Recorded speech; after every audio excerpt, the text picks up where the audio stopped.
kelihatan kan? Sama dengan ini boleh langsung ke umum aja ya, bagus ya. Niki Q1 Q2 per R1 kuadrat bagi Q1 aksen Q2 aksen dawan. Sorry. Ini menjadi Q1 Q2 per Q1 aksen Q2 aksen R2 per R1 kuadrat. Niki kalau semuanya berubah. Misal jika Q1-nya adalah 2 kolom, Q2-nya adalah 3 kolom misalnya, kemudian R1-nya itu adalah 5 cm misalnya 5, maka kalau sekarang Q2-nya itu Q1 itu diubah Q1-nya menjadi 3 kali Q1 misalnya, dan Q2-nya itu ini kurang, niki F-nya adalah F, Q2-nya adalah 2 kali Q2 aksen, kemudian niki R aksennya itu sama dengan setengah R1 seperti itu, maka berapa sih F-nya sekarang? Niki F-nya sama dengan berapa? Nah, berarti niki kita masukkan ke sini.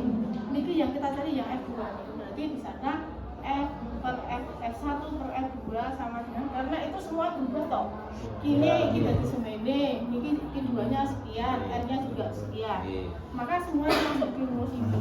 F1 balik F2, berarti Q1-nya tadi ada di sana niki 2 kali 3 per 3 kali, berarti ini berapa?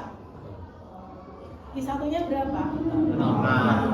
Ini 6. Terus ini angkanya yang beda. Berarti 12. Terus ngoten, R2-nya sekarang dia bilang setengahnya. 2,5. Ini 2 setengah ya? 2,5 per 5 kuadrat. Ada yang bisa resah dihitung, jangan biasakan ini dihitung totalan, jangan. Ada yang bisa ringkas sehingga Anda tidak terjebak di dunia. Niki bisa diringkas angka begini niki. Boleh kan? Boleh. Niki boleh kan? Boleh. Berarti sekarang 1 per 12. Niki boleh ringkas kan? Boleh. 1 per 2 kuadrat. Berarti 1 per 12 kali 1 per 4. 1 per 4 F1-nya adalah F per F2, maka F2-nya sama dengan 48 48 kali. Itu kalau semua berubah. Tetapi kalau misalnya yang berubah, kalau yang berubah cuma R-nya saja, ya udah ini tutupi. Ini yang tetap kan?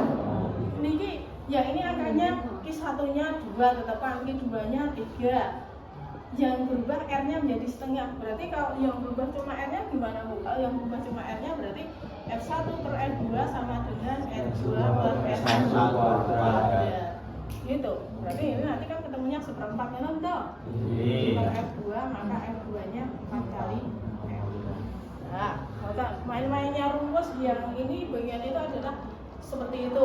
Kemudian yang berikutnya, di bagian ini terkadang yang dimunculkan adalah gimana sih gayanya yang sama dengan nol?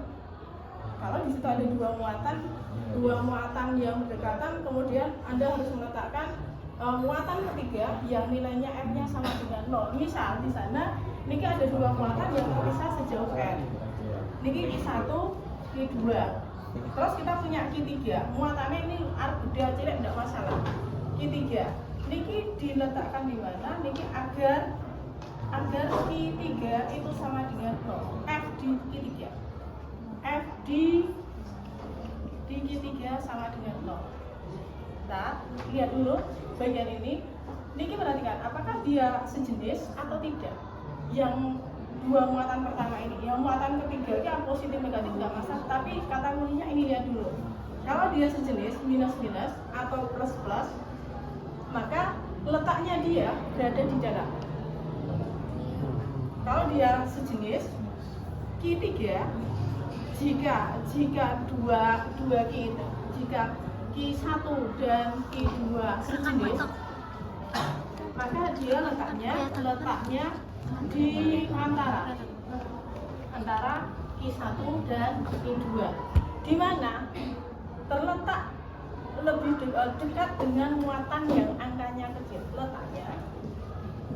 Letaknya dekat yang angkanya kecil. Angka kecil tidak nilainya loh. Nanti kalau misalnya misalnya di sana ini minus 4, yang ini misalnya 4, 2, 8. Niki misalnya niki 3, yang ini 8 minus 8 misalnya sejenis kan? Niki jaraknya misalnya 10 lah. Maka muatan ketiga yang nilainya misalnya plus 15, ini letaknya di mana? Karena ini sejenis, letaknya dekat angka yang kecil, berarti di sini. Ini ada misalkan x-nya ini, bukan yang di sini. Angka loh, saya bilangnya angka, bukan nilai. Nah, kalau sudah, maka untuk mencari letaknya di sana, akar muatan yang kecil, angka ini, kata kuncinya angka, per x sama dengan akar muatan yang besar per r min x. Seperti itu. Angka kecilnya siapa? Niki. Akar 3 per x, kita nggak tahu, sama dengan akar 8 per 10 min x.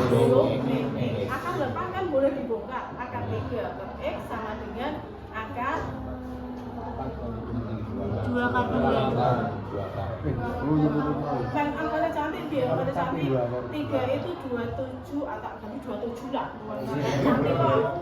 Angkanya cantik luar. Di sini tulisnya enggak usah. Berarti 3 kali 9 per 10 min x. Berarti akar 3 per x sama dengan 3 akar 3 per 10 min x. Ini dicoret, maka 1 per x sama dengan 3 10 min x. Kali silang 10 min x 3x. Berarti 10 sama dengan 4 x-nya 2,5. Nah, Anda bisa bacanya di sana, bisa ini sudah plot. Dia terletak di kanan muatan segitiga, 2,5 di kanan titik, 2,5 di kanan min 3, atau 7,5 di kiri muatan 27. Ya, itu kalau sejenis dia letaknya di antara, terletak ini kata kuncinya. Kalau sejenis letak di antara. Tetapi kalau dia beda jenis, niki plus, niki minus, ini beda jenis. Jika beda jenis, maka letaknya masih sama di luar, entah di sini atau di sini, ya, di luar dekat angka yang kecil juga. Angka kecil. Bisa di sini angkanya, niki angkanya piro, sakmuni, lek. 4, yang ini 4, yang ini 16 lah. Nah, angka kecilnya berarti di sini, maka dia muatan ketiga itu letaknya di sini, luar. Niki x-nya. Nah, sekarang masih sama tapi tandanya di sini beda. Akar muatan yang kecil per x sama dengan akar muatan yang besar bagi r plus. Tinggal masukkan, ketemu. Nanti ketemunya semuanya berada di sebelah kiri. Tapi kalau di sini nanti angkanya tentunya x plus r di sebelah kiri 16, atau misalnya ini ketemunya 2,5 dari 4, atau misalnya ini tadi 10, ini 2,5, 12,5. Biasanya. Udah, minggu. Terus apa mulai? Optiknya mintanya optik fisis. Ini aku udah lama nggak sinau optik ya, jadi optik ini yang harus gue.